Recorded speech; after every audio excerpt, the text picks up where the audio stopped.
Bonjour à tous. Alors aujourd'hui je vais faire le corrigé d'un quiz.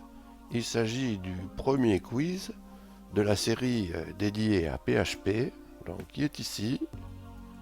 Donc je le lance.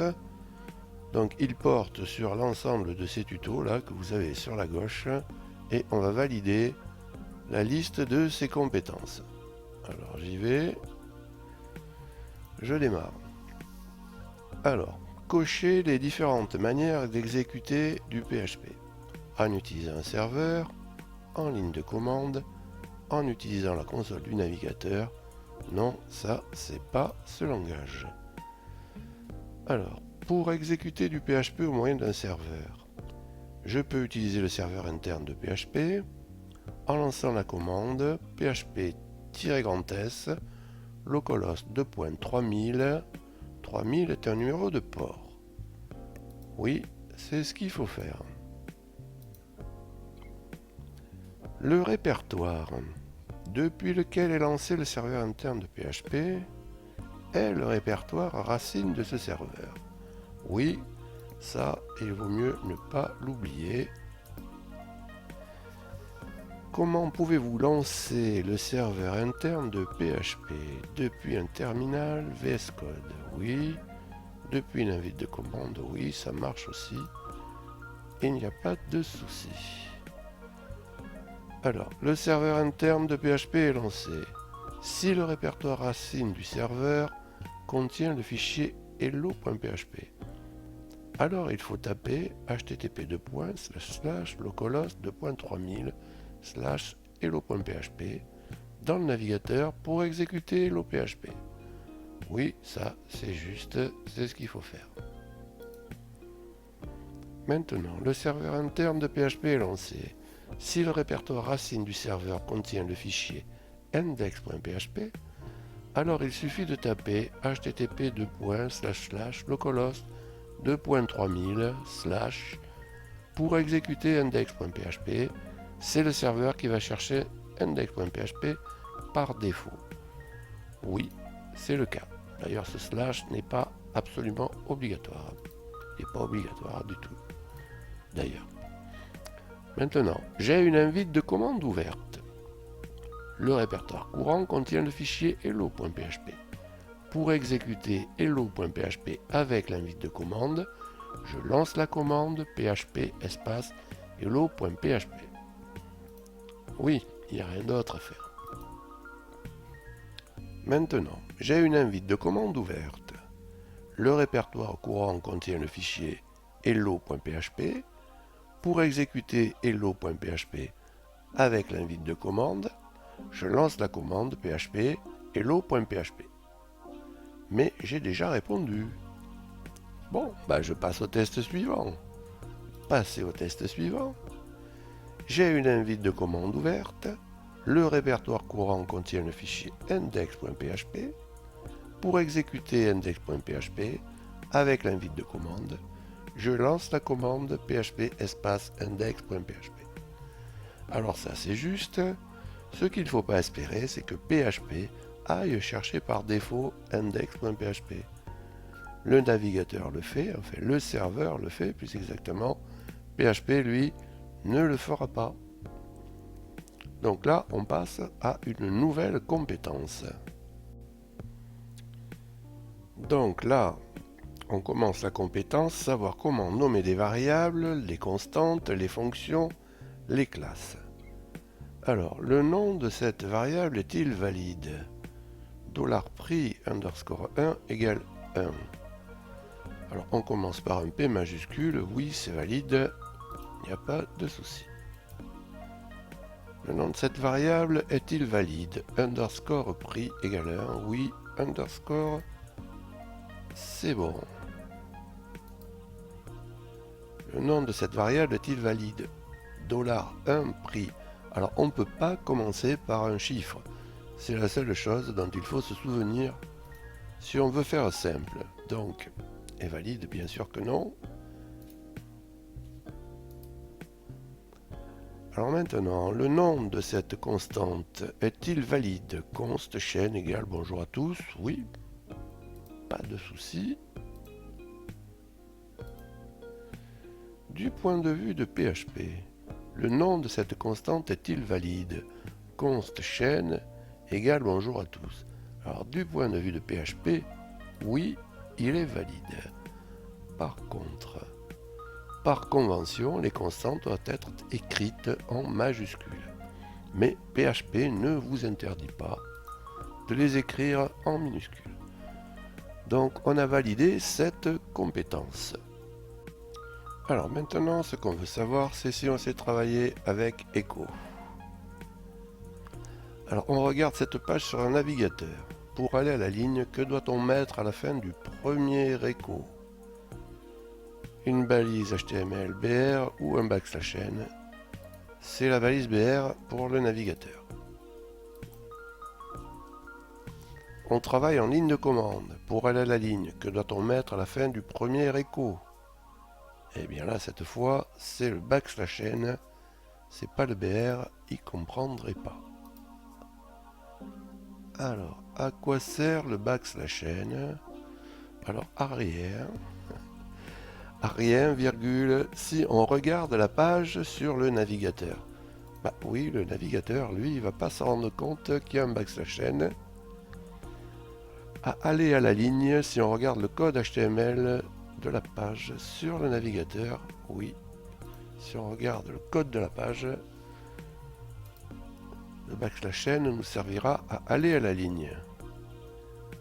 Alors maintenant, quel est l'écho qui affichera 1 €? Alors le premier, il est entre double cote, $prix va être substitué, ça va marcher. Bon, le deuxième, bon, j'ai qu'un choix de toute façon, et le deuxième, vous voyez qu'il est entre simple cote, et la coloration syntaxique vous aide, donc c'est le premier. Je valide. Alors maintenant, quel est l'écho qui affichera prix 1 €? Alors const prix égale 1. Donc ici, pas de substitution de constante, hein, ça marche que pour les variables. Donc ni le premier ni le second fonctionnent. Ici aussi, la coloration syntaxique nous aide. Alors il faut écrire ça comme ça, avec séparé par des virgules. Et donc c'est le 3 qu'il faut utiliser. Alors maintenant, quel est l'écho qui affichera prix 1 €? Alors $prix égale 1, écho prix, $. Alors oui, ça c'est une histoire. Alors ça marchait. Mais ça... Alors c'est déprécié. Peut-être qu'il l'affichera, mais il est déprécié. La syntaxe est dépréciée. C'est le 2 qu'il faut. À partir de PHP 7.4 ou PHP 8. Bon, enfin, on est en 8.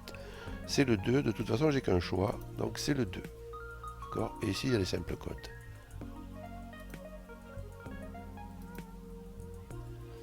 Alors,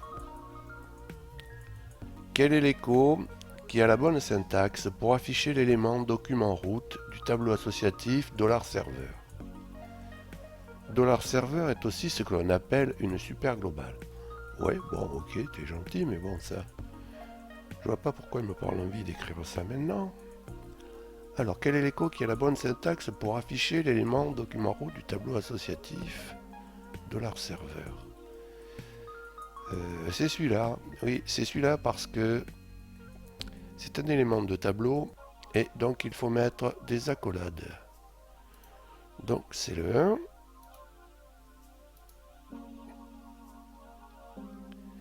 Parmi ces déclarations de constante, laquelle déclenchera une erreur? Alors ce define là, pas de souci. Ce define, pas de souci. Bon, j'ai l'histoire des majuscules, mais bon, ça déclenche pas d'erreur. Const prix, hors taxe 10, TVA, prix TTC, qui est égal prix hors taxe fois TVA, et le prix au pif, là, qui est égal à random. De 1 à 10, on n'accepte pas les fonctions. Donc, on n'accepte pas les fonctions dans les déclarations de constante. Donc, c'est la 6 qui déclenchera une erreur. Ici, cocher les affirmations qui sont justes. Alors, PHP version est une constante prédéfinie. Ben oui. PHP version est une constante magique. Ah ben ça non. Underscore, underscore, line, underscore, underscore est une constante magique. Oui, ça c'est vrai. Une constante magique a une valeur qui varie. Et oui, c'est ça la magie en fait. Donc underscore, underscore, line, underscore, underscore vaut 11, le numéro de la ligne. Oui, c'est juste. Ok. Maintenant, cochez les affirmations qui sont justes. $_ get et $_ post sont des variables super globales qui servent à récupérer des informations qui sont injectées dans le script PHP depuis le navigateur. Oui, une variable super globale est visible dans tout le script PHP sans aucune condition. Et oui, il est inutile de faire global, $variable avant d'y accéder dans les fonctions ou les méthodes. Voilà, c'est ce qui justifie le super d'ailleurs. Et maintenant, $argc et $argv sont des variables qui servent à récupérer les informations injectées dans le script PHP en ligne de commande. Ok, tout ça, c'est juste. Alors, ce script déclenche-t-il une erreur? $prix égale 10, $tva égale 2, echo prix 1, et là, echo $prix underscore ttc qui n'est pas déclaré. Donc là, oui, on prend une petite erreur. Cochez les affirmations qui sont justes. Ah, on a validé une compétence, on passe aux entiers, aux flottants et aux booléens. Alors, $A est exprimé en octal. Oui. $B est un entier exprimé en hexadécimal. Oui. $C est un entier exprimé en hexadécimal. Oui. En fait, on a droit à petit x ou grand x, petit o ou grand O. Bon, je préfère mettre le petit, au moins ça sépare le préfixe du nombre. Et on a droit aux deux. Alors, $D est un entier exprimé en binaire. $D, oui. $E est un entier dans lequel sont insérés des underscores. Oui. Et $F est un entier dans lequel sont insérés des tirets. Eh bien non, parce qu'à ce moment-là, c'est pas un entier. Alors, là, je suis passé noir et blanc parce que sinon, la coloration syntaxique vous aide trop. Alors, cochez les affirmations qui sont justes. $A respecte la syntaxe d'un flottant. Oui. $B respecte la syntaxe d'un flottant. Oui. $C, alors ça marche pas. Underscore directement après le point. Ou directement avant le point, ça marche pas. Donc si je coche pas. $D. Alors là, regardez l'exposant, j'ai mis un petit piège EXP. Ça, c'est pas bon. On n'est pas sur la TI 81. Alors, là, comment tester l'égalité de deux flottants? Donc on en a un premier, $first qui vaut 1.0 et $second qui vaut 10 fois, il y en a 10, vous pouvez compter, 0.1. Alors soit on teste en faisant $first égale $second, et ça va pas marcher parce qu'il y a une petite erreur d'arrondi dans la représentation d'un flottant qui va s'accumuler. Et il va les trouver différents. Je l'ai démontré en tuto. Donc il faut utiliser la deuxième méthode où on prend la valeur absolue de la différence qui est inférieure à 1/1000, par exemple. Donc on fait avec le test 2. Cochez les affirmations qui sont justes. Inf correspond à la valeur plus l'infini. Moins inf correspond à la valeur moins l'infini. N à n signifie une valeur qui n'est pas un nombre. Oui, oui, dans ce langage aussi ça existe. Ouf, qu'est-ce que c'est ça? Cochez les affirmations qui sont justes. Alors, dans une condition, l'entier 0 est évalué à false. Ouais. Tout entier non nul sera true. Ouais. La chaîne vide est évaluée à false. Ouais. La chaîne 0 est évaluée à false. Ça, c'est un petit piège. Alors en fait, 0, il y a un caractère dans la chaîne. On pourrait penser qu'elle n'est pas vide, donc que c'est true. Mais 0 va être converti dans l'entier 0, qui est false. Donc ça, ce sera false. La chaîne 0 est évaluée à false. Non, ça, je le coche pas. La valeur nulle est évaluée à false. Je le coche. Le tableau vide est évalué à false. Je le coche. Valider la réponse. Donc, c'est tout bon. Je fais le suivant. Alors, cocher les informations qui sont justes. True et false sont case sensitive. Non, ils ne sont pas. Donc, true et false ne sont pas. Nul non plus. Nul n'est pas case sensitive. Alors, tapez l'instruction complète pour affecter la variable $A à l'entier 0 converti en booléen. Alors, l'instruction complète $A égale... Alors, je convertis en booléen. Donc, ça, c'est bol. Et c'est l'entier 0. Et je mets le point virgule. Alors, vous pouvez mettre des espaces, hein, il sait faire. C'est une expression régulière. Et c'est écrite correctement. Alors, tapez l'instruction complète pour affecter la variable $A, le flottant 3,14 converti en entier. Donc, $A égale... Alors 3.14 et on le convertit en entier. Donc l'opérateur de cast c'est int. Valider la réponse, c'est juste. Alors maintenant, tapez l'instruction complète pour affecter à la variable $A la chaîne 1.2.3.4. Non, pas 1.2.3. 1.2, 3, 4, 5, 6. Ça marche ça? Oui, ça marche, je pense. Alors, égal, alors, flotte pour convertir en flottant. Et la chaîne, c'est 1.2, 3, 4, 5, 6. Et j'oublie pas le point virgule. Faux. Qu'est-ce que j'ai fait? $A égale flotte. Ah, j'ai oublié de mettre les cotes. Bon, là, il doit me reposer la question. Bah, écoutez, on va le laisser faire. Donc, il me repose la question parce que c'est le dernier de la compétence. Et puis, je recommence. $A égale... Alors, je la convertis en flotte.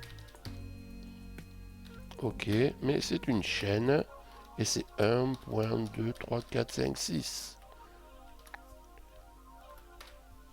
Et là, ça doit être juste.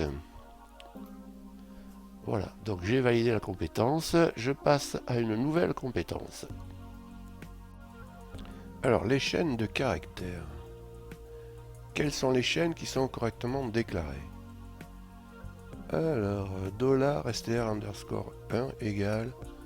Alors, c'est fabriqué avec des simples cotes. Et j'en ai une en plein milieu, là. Donc il ne va pas comprendre, il ne va pas faire la différence entre le délimiteur et le contenu. Donc justement, alors quelles sont celles qui sont correctement déclarées? Alors celle-là, c'est pas le cas. str2, c'est le cas. Donc je la coche. Celle-ci, il y a des doubles cotes alors que le délimiteur a des doubles. Elles sont backslashées, c'est bon. Donc $3, elle est bien. Et là, il y a des doubles au milieu là qui sont pas backslashés, donc je la coche pas. Ok. Alors, quelle est la chaîne multiligne qui est correctement déclarée? Et je rajoute, faut-il un backslash entre chaque ligne? Oui, parce qu'on peut ne pas voir. Hein, entre les deux là, le backslash, ça saute pas aux yeux. Alors, c'est pas nécessaire de le mettre. En PHP, il n'y en a pas besoin, contrairement à d'autres langages.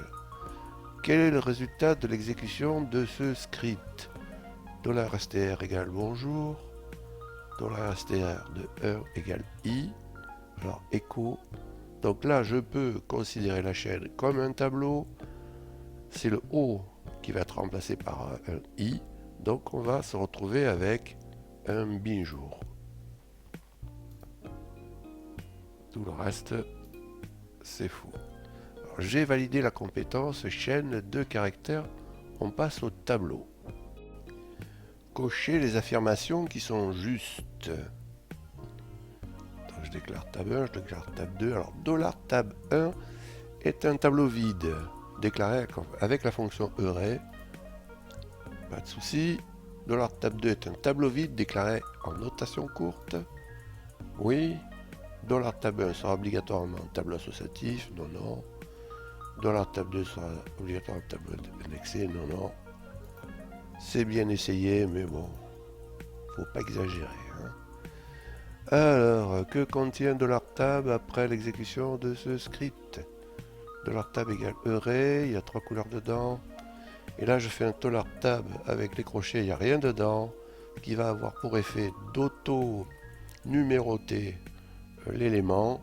Et donc, je vais me retrouver 4 éléments et le bleu en dernier. Donc, c'est ce qu'il faut choisir. Alors, cocher les affirmations qui sont justes. Les index ne commencent pas forcément à 0. Bah oui, ils ne commencent pas forcément à 0. Et les index ne sont pas forcément consécutifs. Donc, tous les deux sont justes. Quelle est la couleur qui est affichée? Donc, j'ai $palette, couleur NB. Donc, je fais un écho de palette. Je vais chercher la clé NB. Et ensuite, je vais chercher l'élément numéro 1, donc le gris.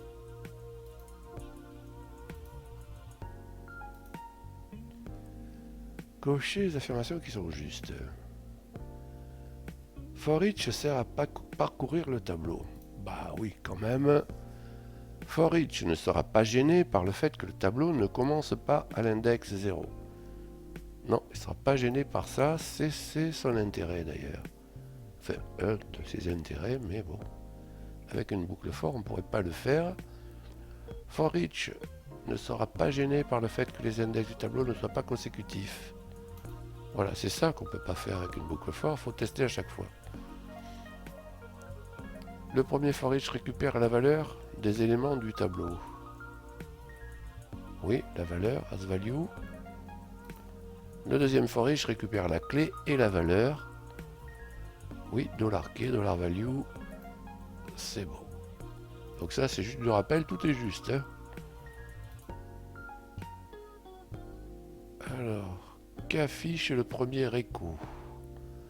Le premier écho, sa valeur, ça va être ce tableau. Je fais un list dessus pour récupérer justement en une seule affectation les 3 variables. Et donc dans l'écho, je vais afficher ça, le rouge, le vert et le bleu. Alors toujours dans les tableaux, couleur est un tableau de constante. Oui, je l'ai fait ici. Parce que, enfin je l'ai fait dans les tableaux parce que dans les constantes, on n'avait pas encore fait les tableaux. 3 points couleur contient la liste des valeurs du tableau couleur. Chaque valeur est séparée par une virgule. Oui, c'est juste. 3 points couleur contient ça. Tout ça. Ce qui fait que $couleur est un tableau de 4 éléments. Oui, ces 3 là, virgule jaune, oui, ça c'est juste. Les 3 points devant le nom d'un tableau correspondent à un opérateur appelé opérateur de décomposition. Oui, c'est juste. Passez au test suivant. Vous avez validé la compétence tableau. Le quiz est terminé. Bravo. Alors, ce corrigé est terminé. Je vous remercie de m'avoir écouté. Si vous avez appris quelque chose, un pouce est toujours le bienvenu. Enfin, si vous voulez vous abonner à la chaîne, n'oubliez pas d'activer les notifications. Salut et à bientôt.